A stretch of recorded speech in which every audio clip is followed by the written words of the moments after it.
Good morning all of you. Today we will continue our 10th chapter class 12 subject bio. तो अपना जो topic था photosynthesis वो चल रहा था, जिसके अंदर थोड़ा सा अपने लास्ट लेक्चर के बारे में देखेंगे। उससे पहले मैं आप लोगों को बता दूं कि आज का जो लेक्चर है वो काफ़ी ज़्यादा इंपॉर्टेंट है। कल वाला लेक्चर भी बहुत ज़्यादा इंपॉर्टेंट था। जिन्होंने कल वाली वीडियो नहीं देखी, पहले वो कल वाली वीडियोस देखो, उसके बाद में आगे ये वाला टॉपिक जो आपने कंटिन्यू करना, ठीक है। और आप लोग साथ साथ वीडियोस देखते रहो, साथ साथ नोट्स बनाते रहो। आपके एग्जाम्स जो है उसमें पता नहीं, अभी तक आपका कोई सिलेबस भी कट नहीं हुआ, तो पता नहीं आपका कितना सिलेबस कट हो कितना ना हो। तो सिलेबस बहुत ज़्यादा आपका बायोलॉजी का, तो साथ साथ मेरे साथ कंटिन्यू करते रहो और पढ़ते रहो, ठीक है। तो थोड़ा सा लास्ट लेक्चर के बारे में अपने रिकॉल कर लेते हैं। लास्ट लेक्चर के अंदर अपने ये देखा था कि जो CO2 का रिडक्शन होता है, डार्क रिएक्शन के बारे में हमने पढ़ना स्टार्ट किया था, जिसके अंदर हमने देखा था जो CO2 का रिडक्शन होता है, CO2 जो रिड्यूस होकर कार्बोहाइड्रेट में चेंज होती है, वो प्रोसेस जो कंप्लीट होती है वो डार्क रिएक्शन के अंदर कंप्लीट होती है, यानी कि लाइट की एब्सेंस में। अब फिर उन्होंने ये देखा था कि लाइट रिएक्शन के अंदर जो प्रोडक्ट बनते हैं वो डार्क रिएक्शन में कैसे रिडक्शन करने में काम आते हैं, है ना। तो कुछ पॉइंट्स उन्होंने देखे थे। फिर उसके बाद में उन्होंने ये देखा था, कंक्लूजन ये निकाला था कि इसके अंदर जो भी CO2 का रिडक्शन होता है वो आगे 3 पाथवेज में डिवाइड है ना। मतलब 3 तरीके से CO2 रिडक्शन कर सकती है। कौन कौन सा? एक C3 पाथवे, C4 पाथवे और एक था कैम साइकिल था ना, ठीक है। तो उन्होंने C3 साइकिल जो था वो स्टार्ट किया हुआ था। देखो बच्चों, ये बहुत ज़्यादा इंपॉर्टेंट चैप्टर है, बहुत ही ज़्यादा, क्योंकि इसमें अगर एक भी टर्म आपकी इधर से उधर हुई तो आप सारा का सारा भूल जाओगे, कुछ भी समझ नहीं आएगा। इसलिए इसको डीपली समझा करो और पूरे के पूरे फोकस से समझा करो। तो इसके अंदर पहले कल वाला थोड़ा सा रिकॉल कर लेते हैं। सामने आपको चार्ट दिखाई दे रहा होगा, अपने दोबारा इसको देखते हैं चार्ट का। उसके बाद में एक एक करके हर एक रिएक्शन को स्टेप बाय स्टेप प्रोसीड करेंगे। सबसे पहले देखो यहाँ पे आपको मैंने बताया था लास्ट लेक्चर के अंदर कि जो रुबिस्को आपको दिखाई दे रहा है, क्या दिखाई दे रहा है? रुबिस्को। तो इसके अंदर क्या होता है, जो राइबोलोज मोनोफॉस्फेट है, क्या है? राइबोलोज मोनोफॉस्फेट। इसका क्या होता है? सबसे पहले फॉस्फोराइलेशन। फॉस्फोराइलेशन का मतलब मैंने आपको कल भी क्लियर किया था, फॉस्फेट के मॉलिक्यूल का ऐड होना। यहाँ पे देखो जो नाम दिखाई दे रहा है आपको, कल भी मैंने बताया था, दोबारा सुनो। राइबोलोज मोनोफॉस्फेट, मोनो का मतलब क्या है? सिंगल फॉस्फेट ग्रुप ऐड है। अब यहाँ पे देखो साथ में पोजीशन भी दे रखी है 5। ये 5 मॉलिक्यूल नहीं है, 5 नंबर है, जहाँ पे मोनोफॉस्फेट यानी कि फॉस्फेट का सिंगल मॉलिक्यूल अटैच है। तो इसका क्या हुआ? फॉस्फोराइलेशन, यानी कि फॉस्फेट ग्रुप जो इसके साथ अटैच हुआ था उसका आगे एक और फॉस्फोराइलेशन हुआ, फॉस्फोराइलेशन। दोनों वर्ड्स को अगर आप अलग अलग करो, फॉस्फो और राइलेशन, राइलेशन मतलब कि फॉस्फेट ग्रुप का एक बार और अटैच होना।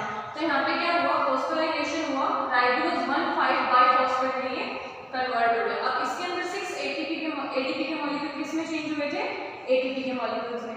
आगे देखो जो आपको राइबोलोज 1,5 बाइफॉस्फेट दिखाई दे रहा है, इसका क्या हुआ? कार्बोक्सिलेशन। कार्बोक्सिलेशन मतलब कि एनवायरनमेंट से CO2 और H2 के मॉलिक्यूल्स लिए 6 और दोनों को क्या किया? इसमें एडिशन हुआ CO2 का और H2 का। CO2 और H2 का एडिशन होने के बाद में क्या होगा? PGA। देखो बच्चों, कल भी मैंने आपको बताया था PGA क्या होता है? ग्लिसरिक एसिड, ठीक है। अब ग्लिसरिक एसिड जो था ये फर्स्ट स्टेबल प्रोडक्ट था, ठीक है, डार्क रिएक्शन का। इसके लिए साइंटिस्ट को नोबेल प्राइज भी मिला था, ये भी मैंने आपको बताया था। आगे देखो तो इसके कितने बने? 12 मॉलिक्यूल्स। कितने बने? 12 मॉलिक्यूल इसके बने। उसके बाद में क्या हुआ? दोबारा क्या हुआ? फॉस्फोराइलेशन। अभी 3 नंबर पे क्या था? फॉस्फेट ग्रुप अटैच था। उसके बाद में दोबारा फॉस्फोराइलेशन हुआ, क्या हुआ? 1,3 डाइफॉस्फोग्लिसरॉल्डिहाइड ग्लिसरिक एसिड ये बन गया। अब इसके अंदर आपको मैं बता दूं, आपको याद होगा कि उन्होंने जब लाइट रिएक्शंस की थी उसके अंदर उन्होंने 2 चीजें देखी थी लास्ट में। क्या? एक तो NADP जो था वो NADPH में कन्वर्ट हो गया था। क्या हुआ था उसका? रिडक्शन।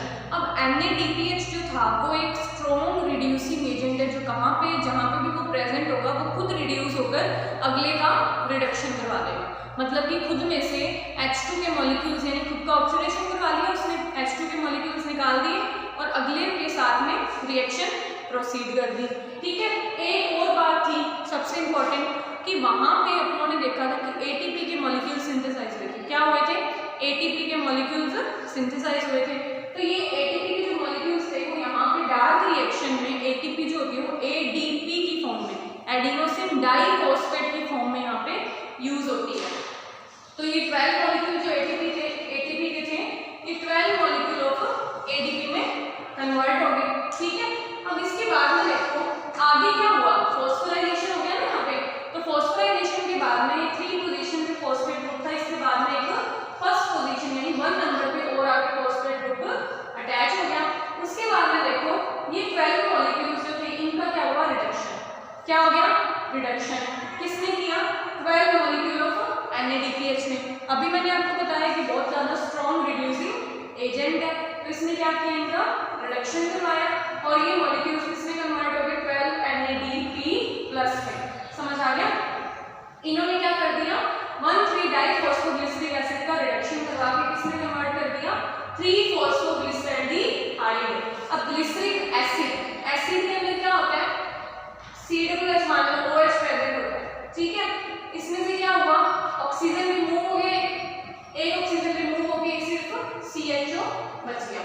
समझ आ गया। तो एल्डिहाइड वैसे भी आपको पता होगा CHO होता है, एसिड में हमेशा COOH आता है, जैसे अगर वीक एसिड है, कार्बोक्सिलिक एसिड और इन सब में, तो एक ऑक्सीजन उसमें से रिमूव होके क्या हुआ, एल्डिहाइड में कन्वर्ट हो गया, ठीक है। आगे देखो इसमें से कितने मॉलिक्यूल बन गए थे, इसके 12 मॉलिक्यूल। अभी तक देखो सबसे पहले 12 मॉलिक्यूल PGA के थे, फॉस्फोराइलेशन हुआ तब भी 12 थे, फिर इनका 12 के 12 मॉलिक्यूल्स का रिडक्शन हुआ। उसके बाद में देखो बच्चों क्या होता है ना कि 3 PGA जो थे यानी कि फॉस्फोग्लिसरॉल्डिहाइड, उनका क्या हुआ, 3 के 10-12 में से 2 मॉलिक्यूल्स जो थे वो आगे ग्लूकोज बनाने में निकल गए, ठीक है। 12 में से 2 मॉलिक्यूल्स जो थे आगे ग्लूकोज की प्रोसेस में काम आगे, बाकी कितने बचे, 10 मॉलिक्यूल्स। तो 10 मॉलिक्यूल्स जो थे उन्होंने आगे किसमें कन्वर्ट हो गए, वो 5-ज़ाइलोज फॉस्फेट में, जिन्होंने आगे क्या बना दिया, 5-राइबुलोज फॉस्फेट। अब राइबुलोज फॉस्फेट जो था ये फर्दर आगे साइकिल जो अपना कंप्लीट करेगी। समझ आ गया। तो ये था अपना साइकिल। अब इसकी जो रिएक्शन हुई है, अब एक एक करके इनको अपने डिटेल में पढ़ना स्टार्ट करते हैं कि इन रिएक्शंस के अंदर क्या क्या प्रोसेस हुई है, कौन कौन से इनके ऊपर एंजाइम वर्क कर रहे हैं। तो एक एक करके अपने रिएक्शंस को भी पढ़ लेते हैं, फिर आज का अपना जो ये टॉपिक है ये कंप्लीट हो जाएगा। उसके बाद में अपने C4 साइकिल के बारे में देखेंगे। तो सबसे पहले जो इसका स्टेप था आप लोगों को बता दूं, क्या था, रुबिस्को का रीओरिजिन करने के बाद में फॉस्फोराइलेशन करवाना, यही था ना। तो सबसे पहला स्टेप क्या है, साथ साथ नोट कर लो, phosphorylation of ribulose monophosphate, ribulose monophosphate. तो इसके अंदर वैसे तो मैंने आपको सारा बता दिया, पर एक फॉस्फेट, हाँ, तो इसके बाद में अपने एक करके इन रिएक्शंस को भी थोड़ा सा देख लेते हैं। तो इसके अंदर देखो जो 6-राइबुलोज 5-फॉस्फेट था, क्या था, इसके अंदर आपको पता ही है कि राइबुलोज जो था 5 मोनोफॉस्फेट था, ठीक है, और मॉलिक्यूल्स कितने थे, 6। तो नाम क्या आ गया इसका, 6-राइबुलोज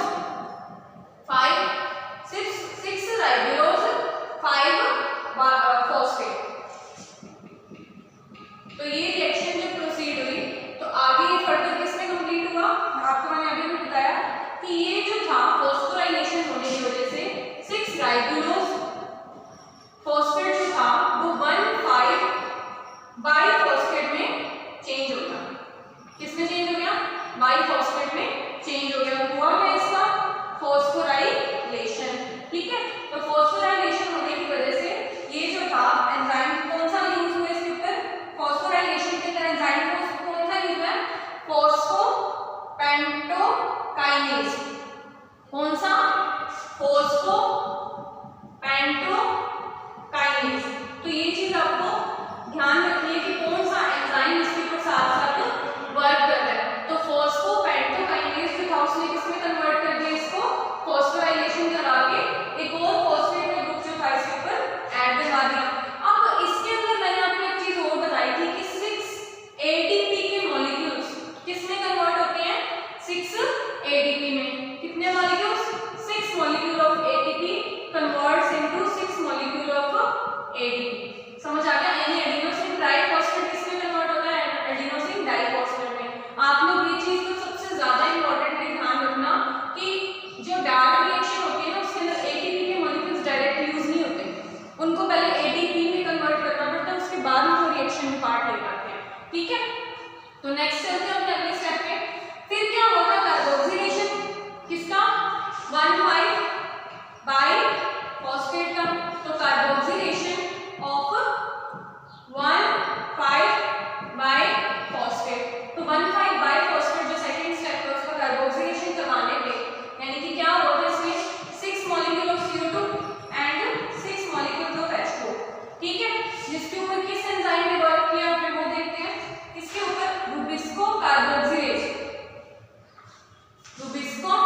ग्लिसरैल्डिहाइड।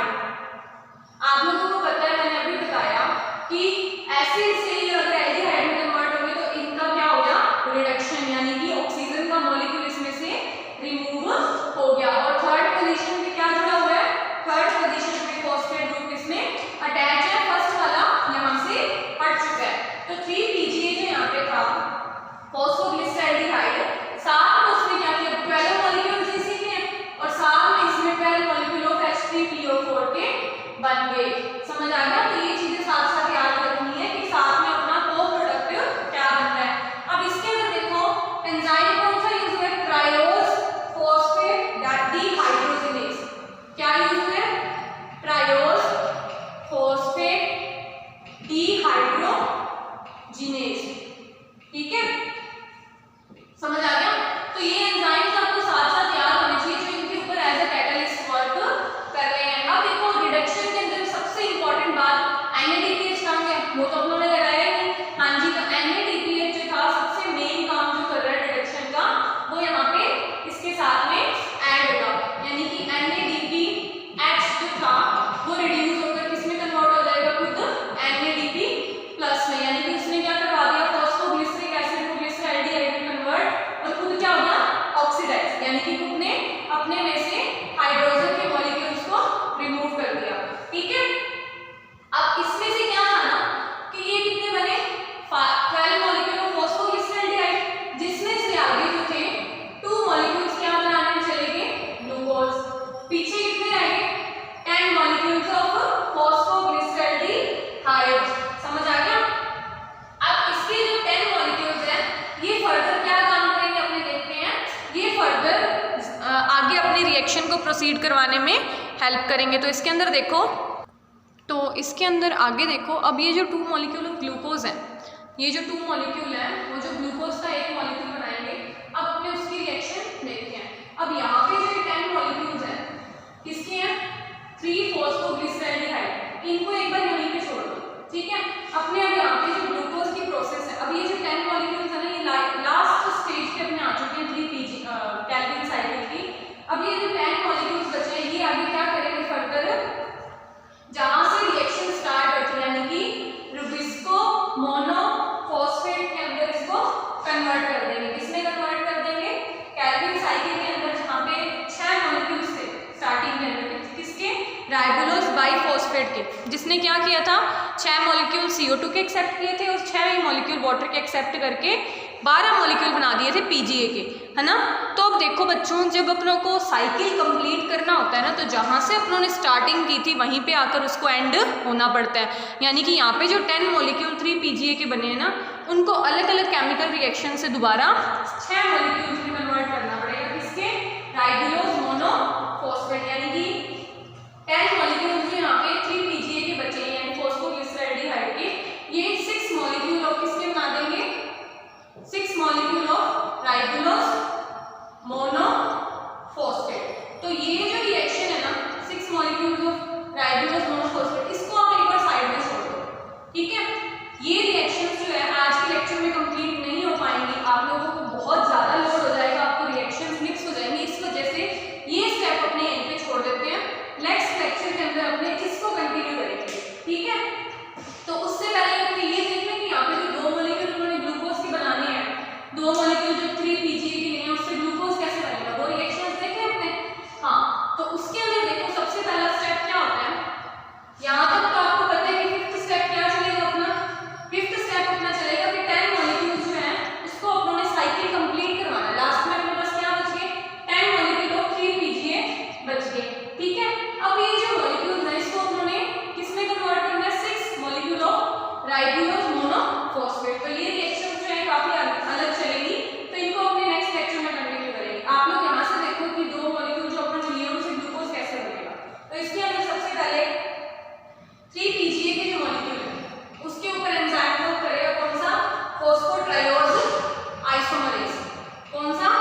प्लेस। अब ये